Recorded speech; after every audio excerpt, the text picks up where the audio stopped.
Gracie Jiu-Jitsu rocks.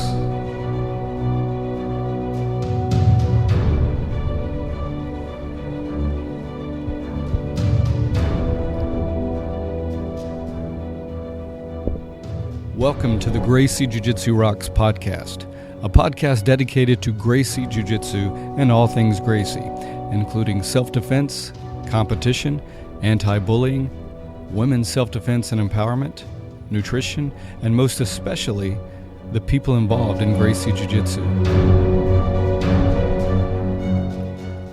This podcast is for the average Joe. It's for anyone who practices, trains, teaches, or just loves to talk about or hear about Gracie Jiu-Jitsu.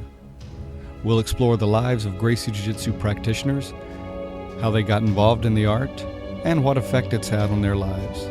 So buckle up and enjoy the ride.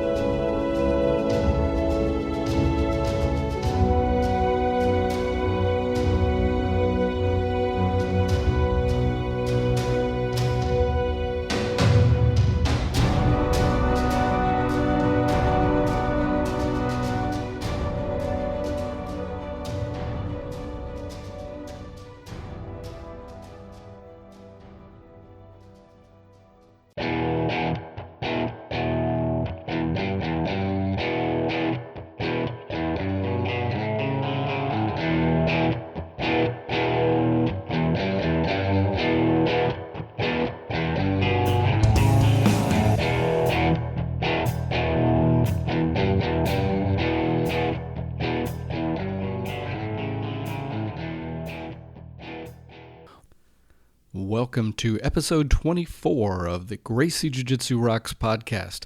As always, I'm your host, Marty Josie, and thanks for listening.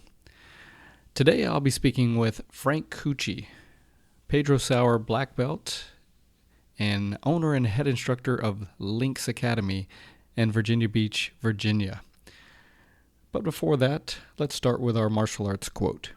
"Knowing is not enough, we must apply. Willing is not enough, we must do." And that's from Bruce Lee. Very interesting quote and great food for thought. Okay, let's move on to a clip from a video that Ryron Gracie did a few years ago, just sharing some ideas about his jiu-jitsu philosophy. I feel like my grandfather was like the big, he kind of sparked this whole idea of becoming a scientist and, exploring every position and not just going out there and using your physical attributes to dominate and be on top, but instead allow yourself to, be in the inferior position for the purpose of studying jiu-jitsu. So he taught me that when I was maybe 18 years old, 19, and over the past couple years, I'm on this trip of this whole keep it playful mindset. And keep it playful is the fact that I keep it playful when I let Jake or anybody else that trains here get me in a triangle or get my arm in an arm lock, and now I attempt to escape and I fight to get out. So that's me trying to build them and their control of the arm lock or their control of the triangle. So at the same time, it's me trying to build myself and my comfort in those dangerous positions. So this is, I would say, over the last 2 years, is the greatest shift in the Gracie Academy in the sense of helping and flowing. And this day of sparring on Tuesdays is where it's the most emphasized. So when I rolled with Scott today, it was very much like, no matter what, don't stop moving. I'm sure I can hold Scott down and just control and dominate him for 5 minutes, and he can't escape my control without a doubt. He might escape once, I'll get on top again, and I'll hold him down. I've been training for 29 years. It only makes sense. So, but why would I want to do that for? I want to help him and help myself and build speed and build reflexes. So we had a great roll today. I would say you should do this. You roll, you play like that, once, and then you go and you take everything, give nothing once. So it's 1 day on, 1 day off. 1 day keep it playful, 1 day keep it killer, and you just switch back and forth. If you don't allow yourself to be in bad positions, when are you going to be in bad positions? When you don't want to be in a bad position, when it counts, when it's a real fight in the street, in a competition, in the UFC, who knows where. So if you want to be comfortable there, you better be there. And the time to be there is when you're on the mat at home with your friends training. So you can work for, in a 5-minute round, for the first 3 minutes, you can work not letting anybody get anywhere offensive on you, meaning you just fight to be on top the whole time, the first 3 minutes. And then the last 2 minutes, it would just seem wise, the last 1 minute if you want, it would seem wise to allow yourself to land in the inferior position and then practice escaping. So you're just killing two birds with one stone. Now, even if you just did this 3 days a week, only for the last minute and a half of every 5-minute sparring round, that would be amazing. That would be 80%, 90% more than everybody else. And when I say, be in a bad position, many people train like being underneath and then exploding out, meaning defend a little bit and get out when you can. Defend and get out when you can. I mean, don't get out even when you can. Because getting out when you can in your house amongst your friends could be a lot easier than getting out underneath somebody who really wants to kill you. So, okay, let's move on to today's interview with Frank Cucci.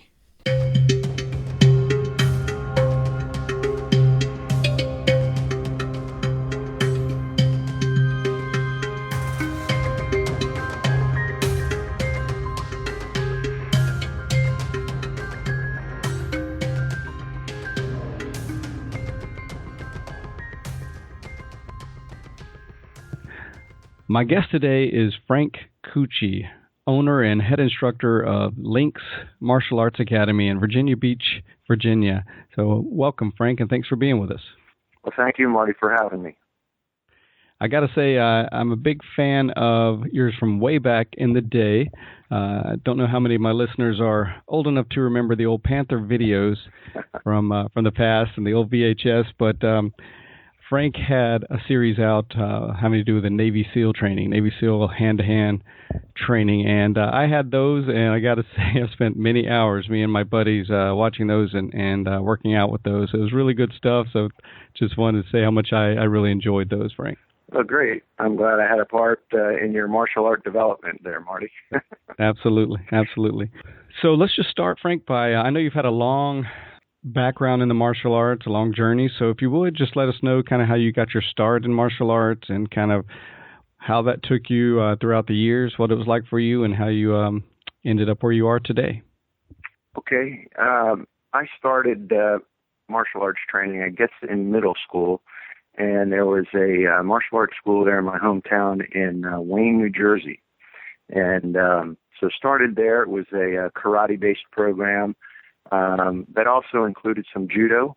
So I did that through middle school into high school, competed a little bit, then started boxing through the last couple of years of my high school time, and did some competition there as well.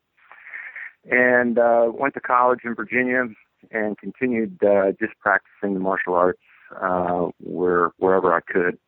And then joined the military, and went into the military in 1994, and made it through SEAL training and found myself in the SEAL teams. And it was there that I was kind of pegged the hand-to-hand combat guy, because the program didn't exist at that time. And that afforded me the opportunity to go out and train with the people that I thought would really help me develop a program for the Naval Special Warfare community. And through that opportunity, I met Dan Inosanto, who obviously taught us the Filipino martial arts, as well as Bruce Lee's Jeet Kune Do, and Master Chai Sarasut, who taught us Thai boxing. And then shortly after that, I began my jiu-jitsu training when jiu-jitsu became available, kind of in the early 90s. And so through that time, I've continued training in all three of those arts. At the Academy now, we focus more on Gracie Jiu-Jitsu and Thai boxing. I still will teach Kali, or the weapons, training through private classes or through some of the law enforcement training we do. But really our focus now is Jiu-Jitsu and Thai boxing. And for me personally now, I'm more involved on the jiu-jitsu side than anything over the past, I'd say, 5 or 6 years or so.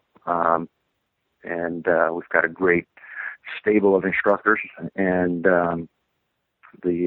very happy with the direction of the school right now. So that's kind of my journey through the years, and I've had a very unique opportunity to train with some of the best people in the world, and so I've always learned to appreciate those opportunities and still appreciate them today.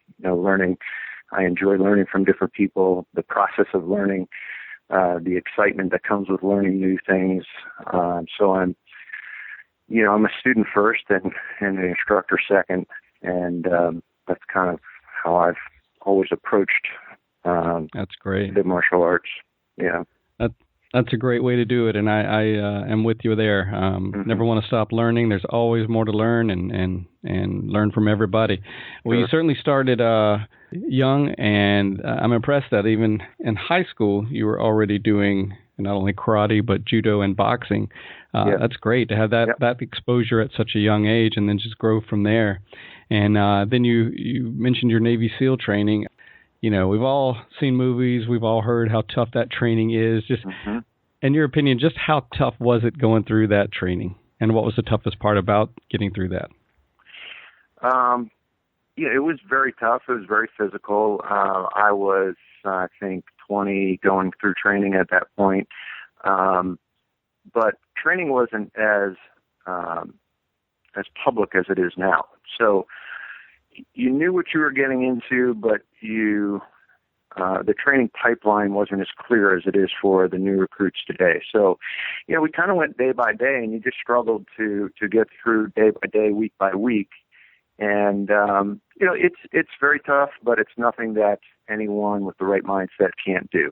I mean, obviously you have to be a decent runner, a decent swimmer, a decent athlete, but, people of all shapes and sizes make it through SEAL training. And you see it in the community today. There's guys that look like, lean triathletes, and there's guys that look like, they played linebacker in high school. So it's kind of hard to tag a demographic or a type of person that would make up a good SEAL. It's just somebody who wants to become that type of person and wants to do that mission. And as long as you have the right mindset, you'll find a way to get through training and tough through the hard times and persevere and get through it. So, but it's tough. It's considered the toughest military training in the world. But the Army's got some very tough programs too, along with the Marine Corps. So I think each branch of service has a very, very has their unique training pipeline and their unique special forces that do very specific missions. Certainly. Well, I think you made a very important point there. The mindset is so important. Physically, of course, it's tough, but like with anything that has a high level of toughness required and intensity, seems like the mental aspect is far more important than even the physical attributes. Yeah, 100%. And in fact, when President Reagan was in office, he wanted to expand the numbers of Navy SEALs, and there was a big push to recruit and find more people. And they really looked closely at the demographics of the type of person that made it through SEAL training. And the demographics were all over the map. I mean, there's people from, all different, like I mentioned, shapes and sizes and nationalities and you name it. And so even to today, there's no type of person that makes a SEAL. It's the mindset and the toughness to get through the training and more importantly, do the mission. Because making it through training is, I guess, a 12-month pipeline or so. Buds is 6 months, and you go through an additional 6 months of training. But then that becomes your profession for years and years and years. So there's a lot more to it than just the training. Sure, absolutely. Yeah. And you were sharing with me in an earlier conversation how the Navy doesn't have a standardized program for the hand-to-hand combat aspect as the Army and Marines do. Mm-hmm. Yeah, and that's interesting. It was a personal quest of mine to try to establish a standardized program through the 80s and the 90s when I was in, and we had some success, but hand-to-hand combat skills just didn't stack up in terms of priorities against shooting insertion methods such as parachuting and patrolling and things like that, or extraction methods or actions on the objectives. It just, depending on, different commanders had different views of where they racked and stacked hand-to-hand combat as a war-fighting skill. So it just kind of floundered along over the years, and even to today, it's more of a unit-level initiative than it is a kind of a community initiative where it starts at buds and it follows on through, as they've made it so in the Marine Corps and the Army, and the Army's heading down that path. So, some of the teams have some robust training programs. Some have some loosely made up curriculums, but I think the majority of the guys, especially with the popularity of jiu-jitsu and MMA, do some sort of training. But there's a good percentage of guys that don't. And so hopefully one day we'll see a standardized program. The Naval Special Warfare community is very hesitant to embrace any one methodology or ideology. They want to be free to innovate, to explore, and I think that that works well for them. Yeah, and right. What makes them so unique as a fighting force. But I do think that there should be some standardization, or at least some end state to a program that for martial arts or hand-to-hand combat. So, sure. Yeah.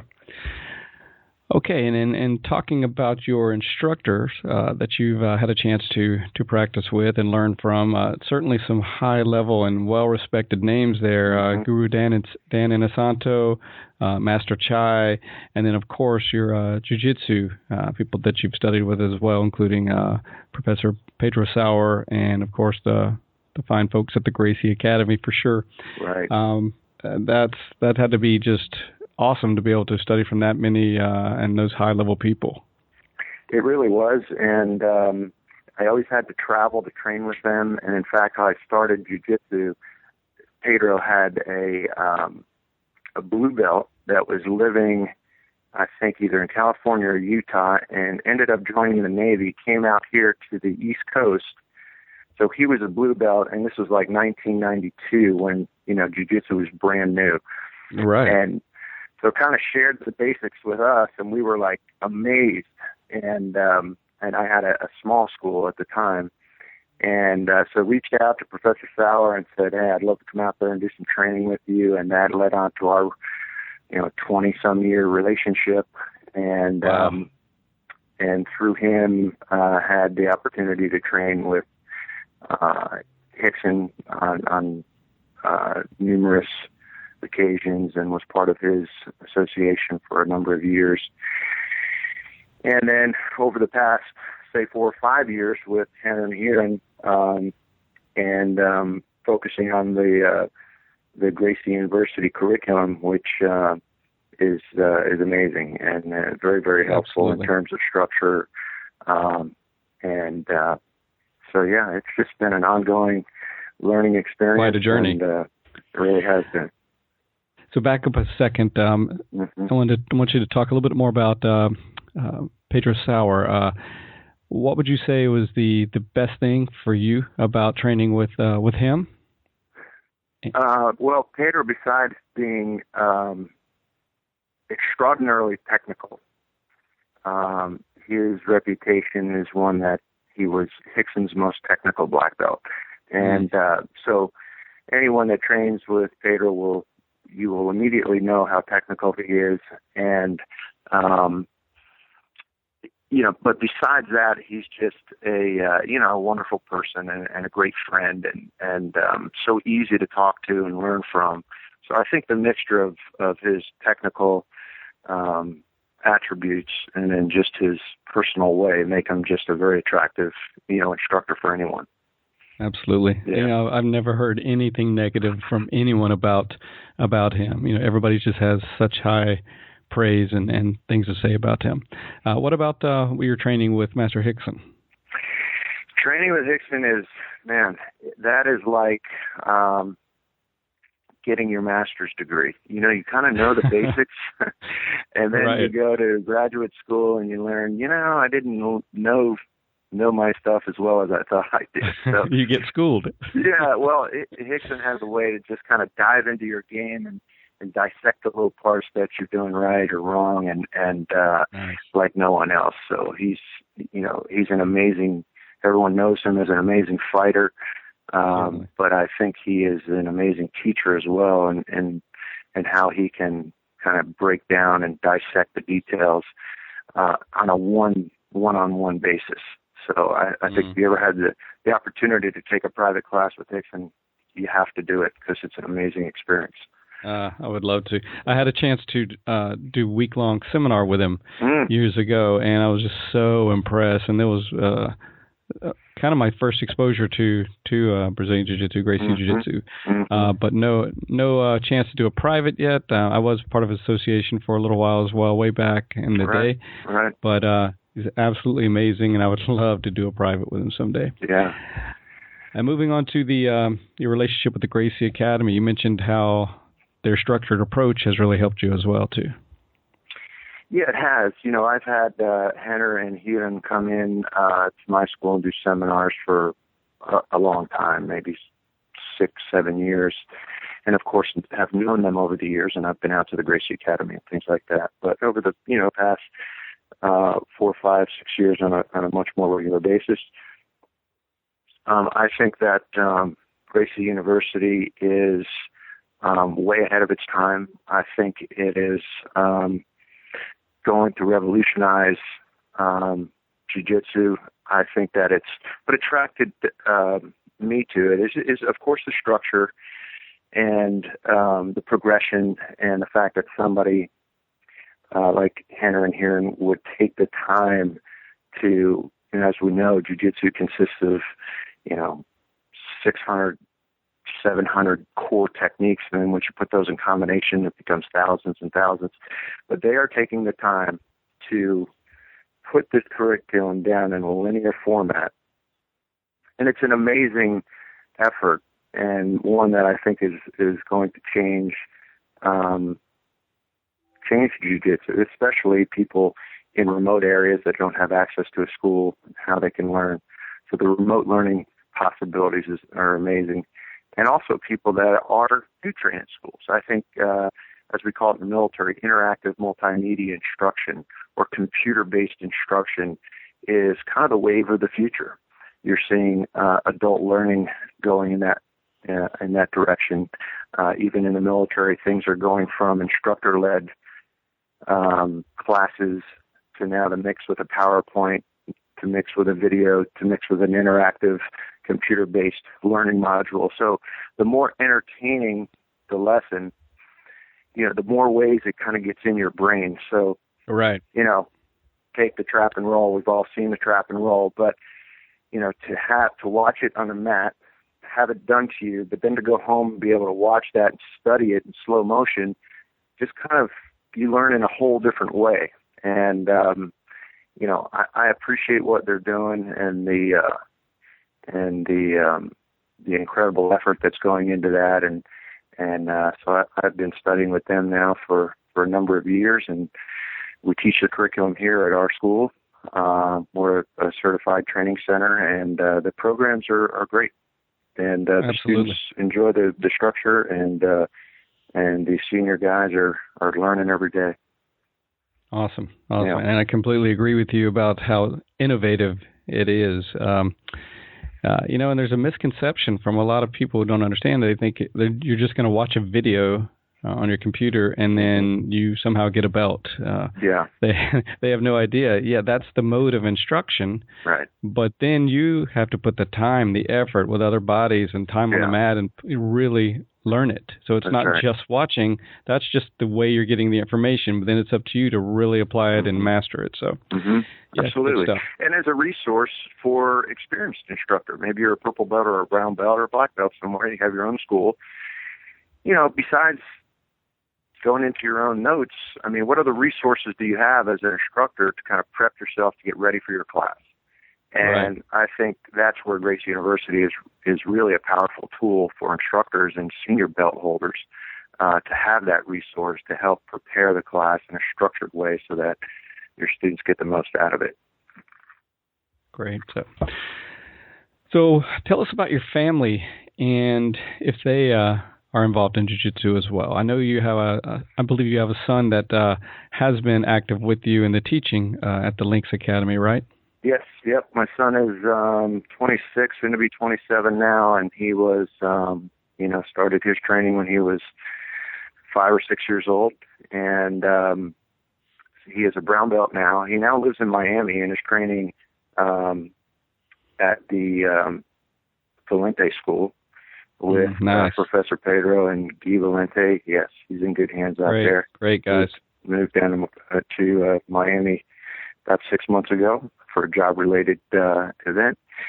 So he is continuing his training there with them, and yes, he helped me for many, many years at the academy, and he's got a sound set of fundamentals in both Muay Thai and Jiu-Jitsu. Awesome. Any other members of your family active in Jiu-Jitsu? No, not really active. I have 2 daughters, 21 and 18, and, they know some basic self-defense, but I was never successful in getting them on the mat. So, but I'll keep trying. At least they know some of the basics. That's right. A lot. So That's right. All right.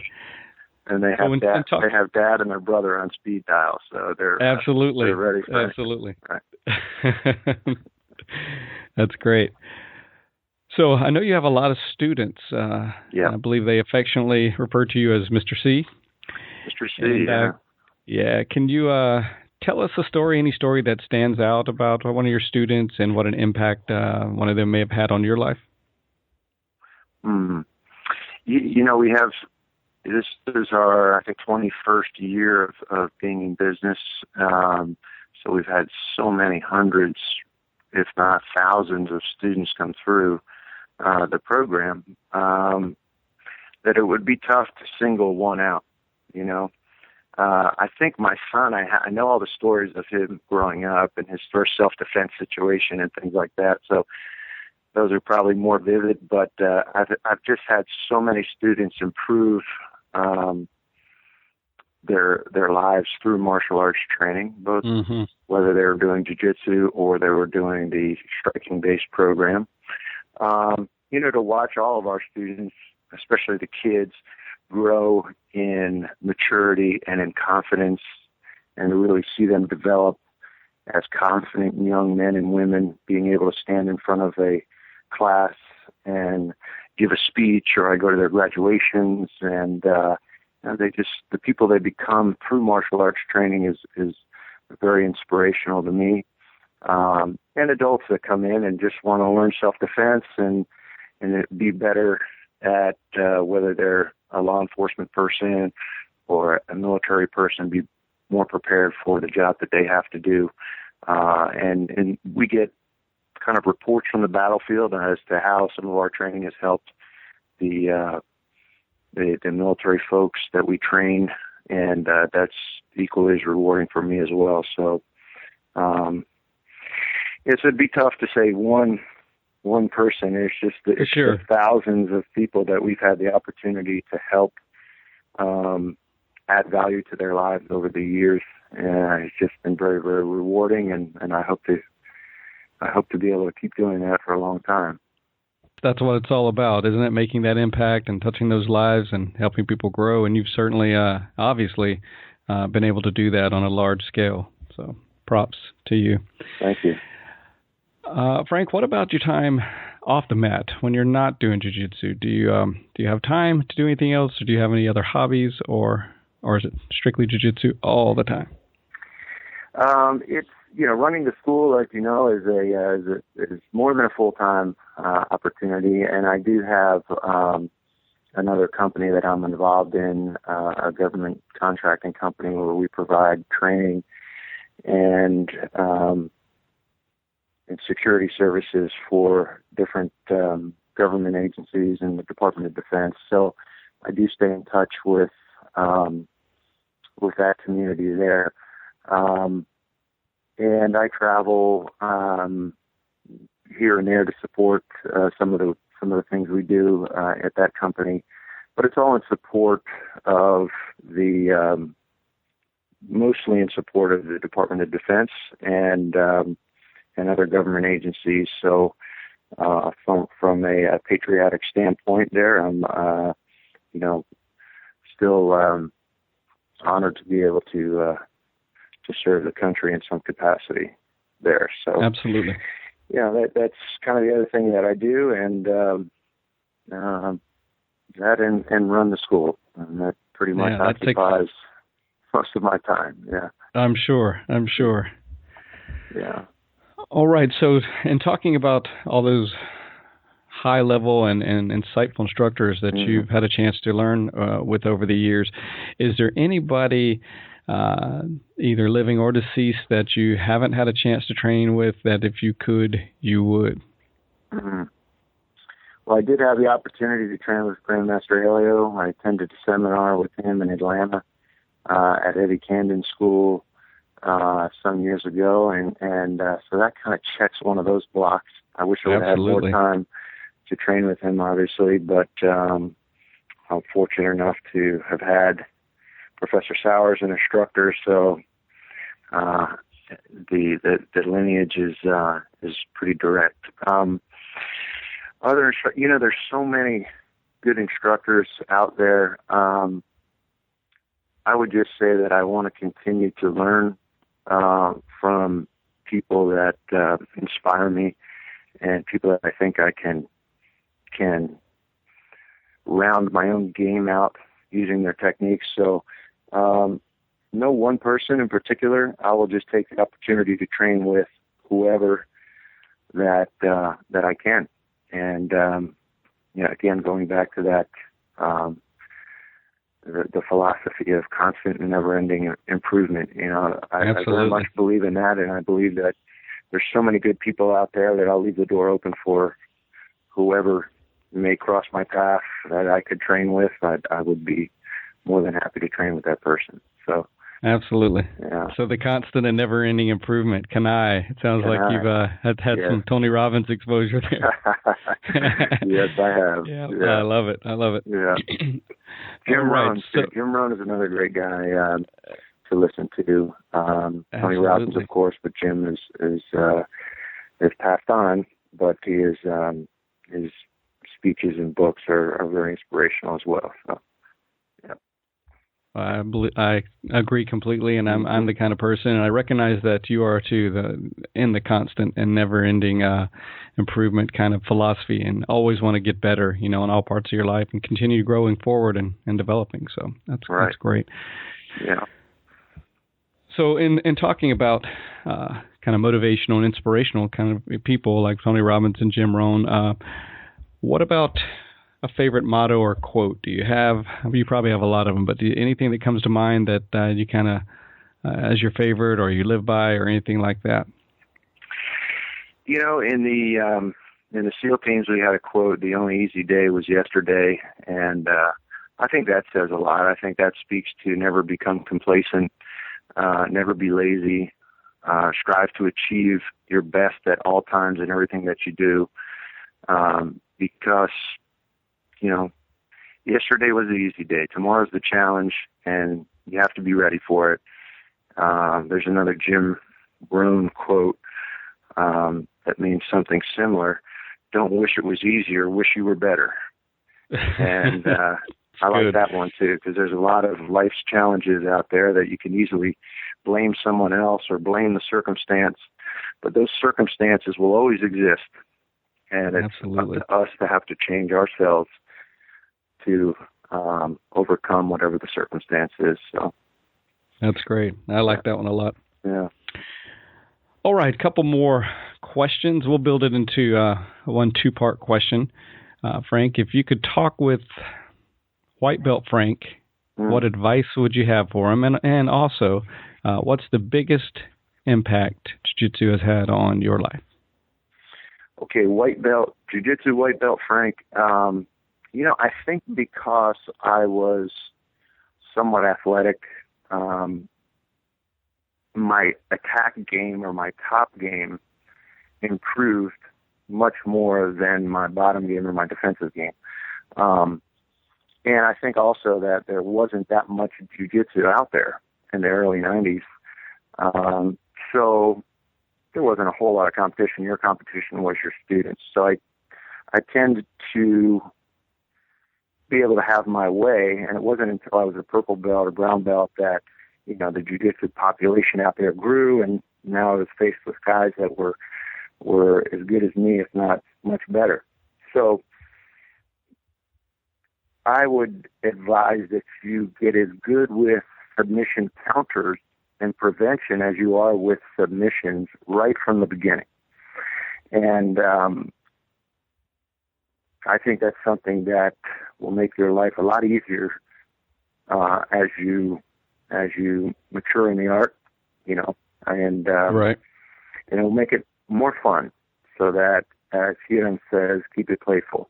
The more you're able to be comfortable in a bad position, those bad positions cease to exist. So you allow those things to happen, the training tends to move more, and it just becomes a more kind of beautiful art form than just the guy on the top having his way with the guy on the bottom. And so that's the advice I would give myself. So I've okay. kind of, the second half that's of great my advice. jiu-jitsu career was, learning, perfecting I haven't perfected anything, but trying to perfect my defense and my counters and use timing and all the jiu-jitsu philosophy that we say, but really don't put into practice as beginners. So that's my quest. That's a great quest. Absolutely. Well, anything else that you'd like to share with us about anything jiu-jitsu related, life related, anything at all that you'd like to share with the audience? Well, there's so much to say. I think I'd like to thank you for what you're doing, and I think the podcast, you've got some great guests on here. I'm honored to be part of that lineup that you have. I think you're going to be very successful in what you're doing there and bringing to light and raising the awareness of jiu-jitsu and the different personalities that are involved in Gracie Jiu-Jitsu. And it's a very unique community and one that I'm very, very fortunate. We all should be fortunate that we're a part of.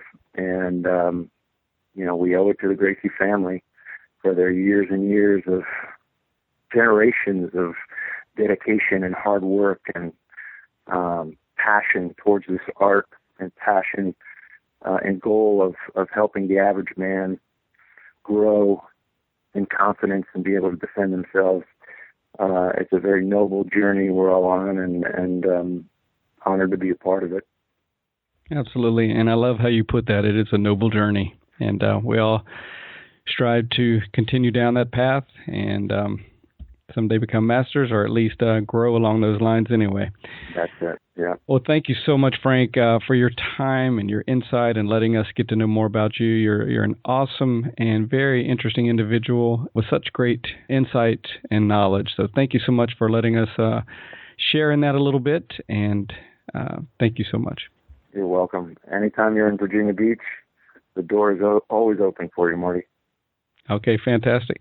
And do you want to give your website before we close so we can, anybody that's visiting in the area Sure. can look up your school? The name of the school is LINXX Academy, so the website is www.LINXX Academy, LINXX Academy.com. Great. Much respect, sir, and thank you so much, and long life and health. Thank you, Marty. Take care.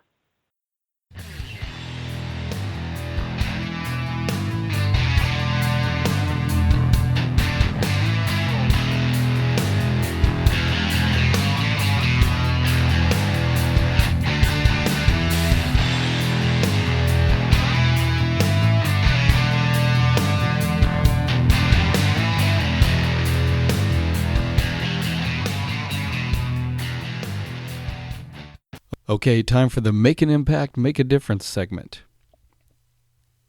Let's start with a quote. Happiness is a conscious choice, not an automatic response. And that's from Mildred Barthel. So the people you surround yourself with and the actions that you take are proof in living color who and what is most important to you.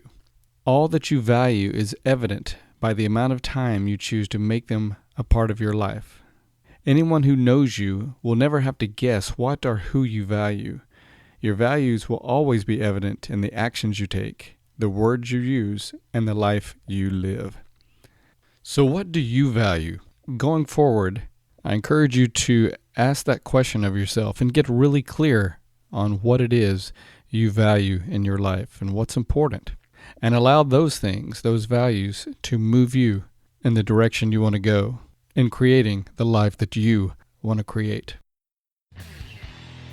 And that's going to do it for this edition of the show. As always, I thank you for listening. I hope you enjoyed this episode. Very special thanks to Frank Cucci. What an awesome individual he is. If you like the show, please remember to help me spread the word by telling your friends and reposting on your social media pages. You can also go to iTunes and rate the show as well as leave a comment there. And if you haven't been to our website, please check it out at www.graciejujitsurocks.com. You can also leave a post there. I would definitely welcome feedback. You can also call and leave a message with feedback at 919-251-5053. And remember, any messages written or voice are subject to either being read on the air or be included in the feedback that we read on the air periodically. You can follow us on Twitter as well as Facebook. And again, thank you for your support. That's going to do it for this one. So this is Marty Josie, and I'll see you on the mat.